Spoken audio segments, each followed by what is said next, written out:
Hi guys, a lot of people know now that I've got a new horse, Mac. There he is. So I'm going to explain a little bit about him and what I'll be doing with him. We will be doing some filming of the things I'll be doing to bring him on, get him over some of his little problems that he's got, and I think there'll be a bit to be learnt from him. So that's that. Yesterday, it's a quiet day today for me because we did 12 hours yesterday to deliver Drifter to his new home, which all went brilliantly. So I'm pleased that's all done. A great outcome for all of us, really.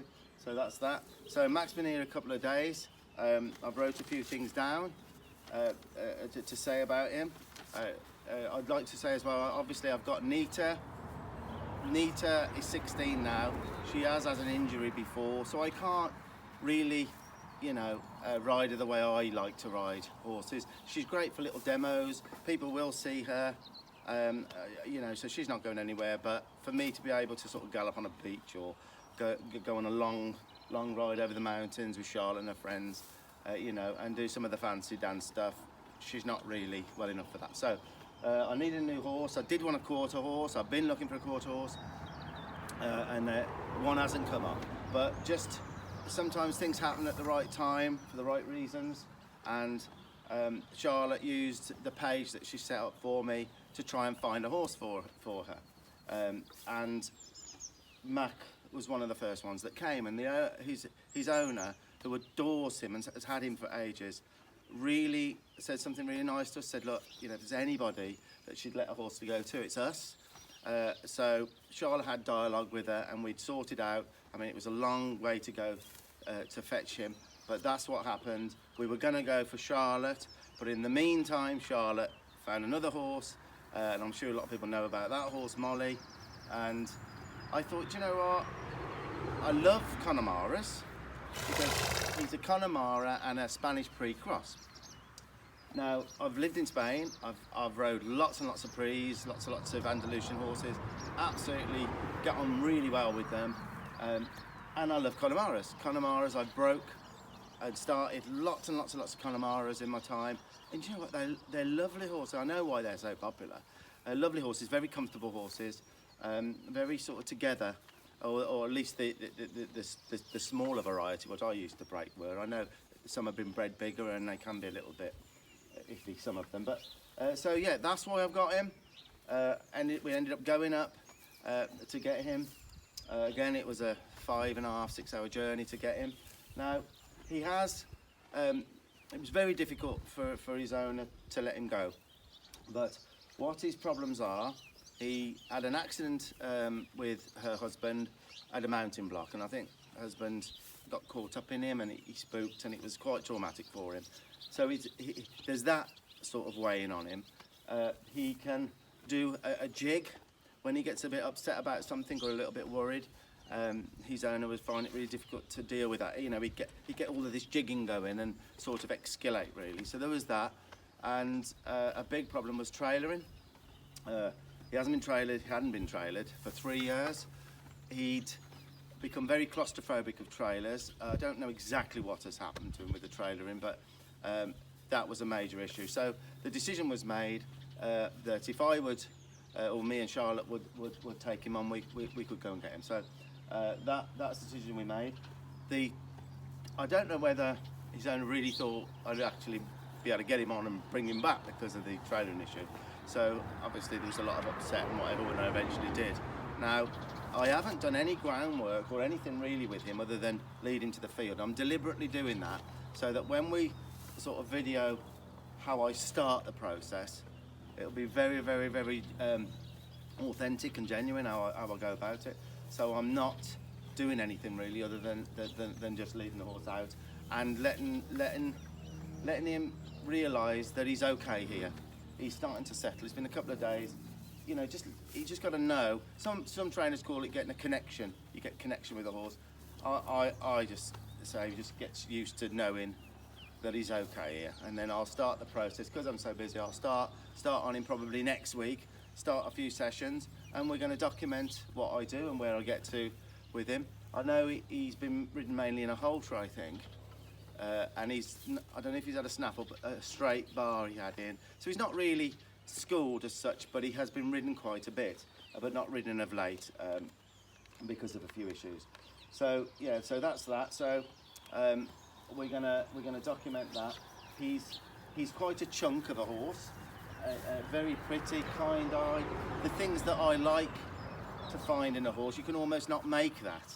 They are in a way what they are, and there's a good base for me to start. Now, the trailering, when I was up there, I realised very quickly that we were going to have a little bit of a game, because I didn't do any groundwork. I thought, well, we'll just see now. Let's not do too much. So I took him into my lorry. Oh, it's not here because Charlotte's gone out to the beach with it. That's her first trip today in it, so she's gone with her friend. So I'm thinking, oh, I hope she's all right in my lorry. But I took him up the ramp. He went in a couple of steps up, and then had a complete and utter freak out. Genuine fear. When the horse is shaking and blowing and the heart's beating fast, you've got to kind of adjust to how you're going to continue with the situation like that. So it took me an hour, they timed it, it was an hour, about an hour and 5 minutes I would have just carried on until we got the job done. But basically, there was no way of containing him in the box. I had to keep asking him to come in, and when he felt like that's all he could stand, I just let him get out. If you would never contain a horse like this, and he'd probably, if he got that freak in there, would bust through the box. So I think it was about 50 times. Charlotte thought maybe 100 times that I brought him in and let him settle for a second. Then he needed to get out, so I just let him, just showing him that he could. So in the end, it kind of was his idea to sort of experiment, to stay in a little bit longer, because once he realised he could come in and out and he wasn't shaking as much. I wish I had this on film for you, but unfortunately Charlotte was trying to help me, so we haven't got it. But every time he went out, then I'd do a little bit of disengage and a little bit of this and that. Then I'd let him come back in, and he kind of was his idea in the end to kind of experiment and just see if he could bear it in there a bit longer. And that built. It was about half an hour of that, and then in the end he was pretty much all 4 feet in there, and he was settling longer and longer and longer. Then something really important happened with him. The owner's husband was at the back of the lot. So what's about to happen is quite interesting. I wasn't going to do any of these little talking bits in between this video. It was just a quick introduction to Mack, but something really weird happened. I did mention earlier about the jigging. I had seen it, and I'll go into that in a little bit in a little while. But just as I was thinking and about to explain about the jigging, that is very hard to deal with when he starts moving like a pree on the spot. Something really weird happened. I still don't know what it was, whether it was a shadow, whether it was some kind of weird telepathy, which I have noticed things like that before with horses. But as I was explaining about this problem he has mentally with his jigging, it happened. Sorry, looking in at me, and we were talking. Then he started. Now Tanya, unfortunately, wasn't sure what was going on and turned it off. She was a little bit worried, which is a pity. But I'll be honest with you. I when it happened, I loosed him off with the clip, and I did some groundwork pretty quickly. I disengaged him, offset him, backed him up for about 3 or 4 minutes, I would say, to offset him. And you know what? He settled right down. Now, whether he did before, I don't know, but I've got a good idea that I'm going to be able to offset that once I get to riding him and get his hindquarters. When he starts that, I'll offset him with other things to do, and hopefully I'll get that out of him.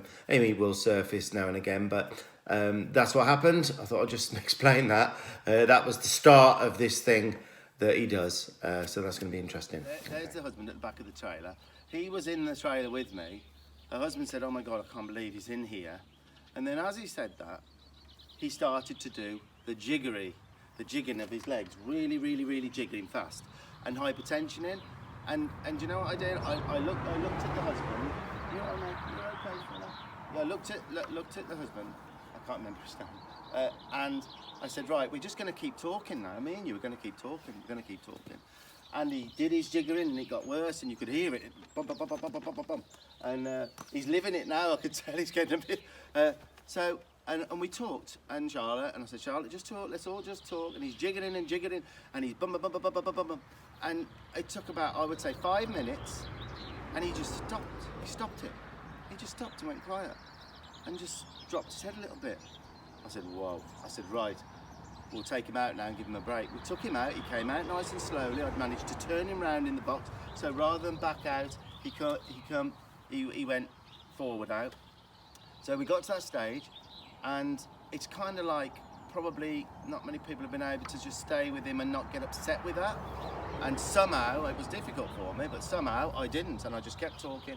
And he said, do you know what, after that, he walked in, out, and was relaxing in there. We got a little bit of feed, so he wasn't too nervous. If he was too nervous, he wouldn't eat. Now he's pushing into me here. You know, eventually I'm not gonna do anything now, but eventually I would ask him to move away rather than his hind quarters coming towards me. But there, look, see? But I'm not gonna do anything right now, other than just move him over.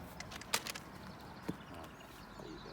So, a part of his training is going to be me having a very kind firmness, which is going to help him settle, definitely.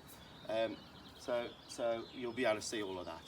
So right, I'm going to move away from him here now, because he's asking for attention, and I have to say when I'm going to do that. But, so he went in and out and in and out. We managed to. Charlotte was holding a little feed bucket, not to get him in. That was in the back of the trailer. So he came, he had a little munch. So I said, right now, I'm going to close up now.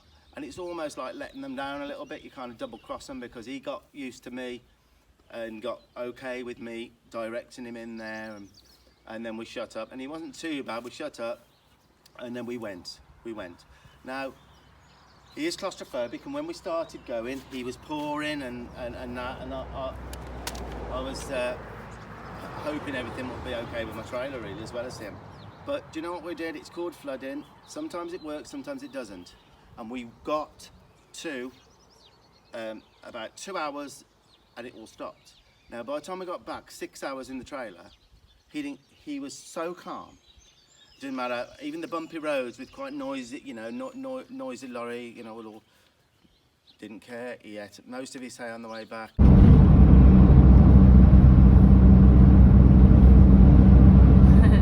Came out. Now it's important, more important, the way he came off that box than how he went in. A bit like when you work in a horse, it's more important to me how a horse leaves me in a round pen, how he leaves me than chasing him with a rope. It's not, you know, I like them to leave me with a good frame of mind. It's not some, you know, so I don't throw ropes behind him. But so he came out so well. I was so pleased. He hasn't been near it again, and it will be interesting to me to film what we have when I ask him again, which I'll do next week. So he came off halfway down the ramp, had a look around. It was a lovely way. So hopefully that's in his mind now. When Dad pushes the petition. What do I have to do, Dad? Okay, can you get this side?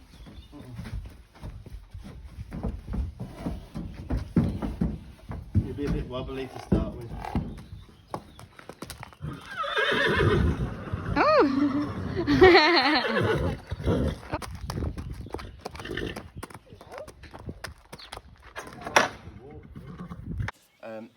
So that's that. So that's how. So what I have done that hour with him. So I have done a little bit with him, but nothing other than disengaging and trailering. So it's still authentic what I'm going to be doing with him from the off. So that's that. Okay. Training wise, he's been ridden a lot in a halter. His owner's done a brilliant job with him because of a few of the problems. He wasn't too easy at first. She turned to natural horsemanship, and she got involved with that and did a lot of good work with him. I mean, she did a lot of liberty. It's not what I do. I used to do it years ago, but she showed me a little bit of liberty work. So he's had some good work, and he didn't swish his tail and that, which I noticed. Didn't pin his ears, but so he's had some great work done.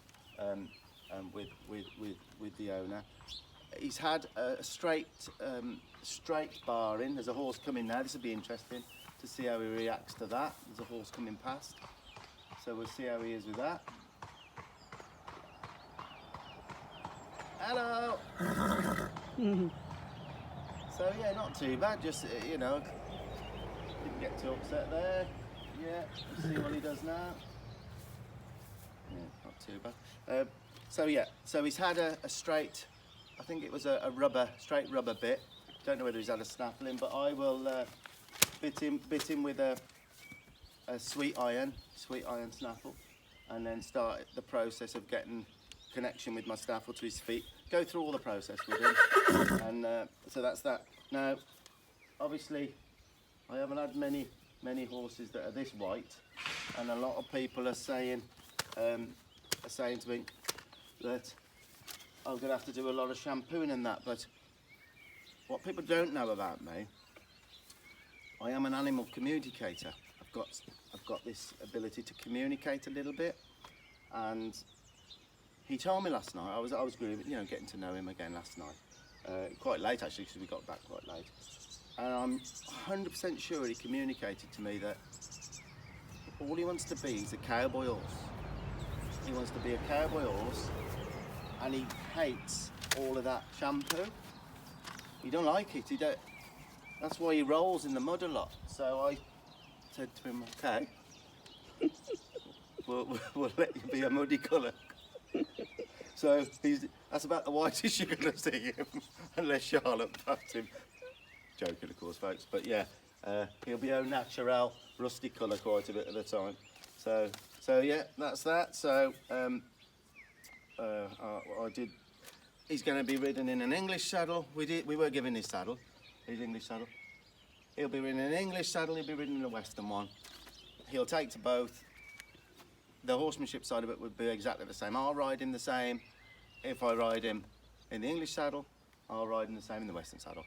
So that's just costume. It'll be debatable which one he looks best in, but that we'll wait and see. I haven't put a saddle on him yet. I don't know how well my saddles fit. Like I say, next week is when I start on him for real. So he's got this habit I've noticed now, that he keeps pushing his hindquarters towards me. You've probably noticed that. So I'll just keep asking him to move away from me when he does. So I think that's about all I wanted to say about him. Yeah, I think that's about it really. So there's Mack. I suppose you could say it's a bit like Return of the Mack, really. Oh, we used to love that song. I've got that on my phone, I think. Yeah, you could. You could.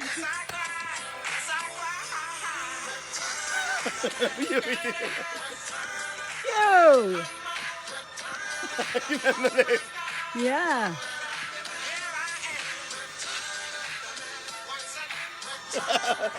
Top of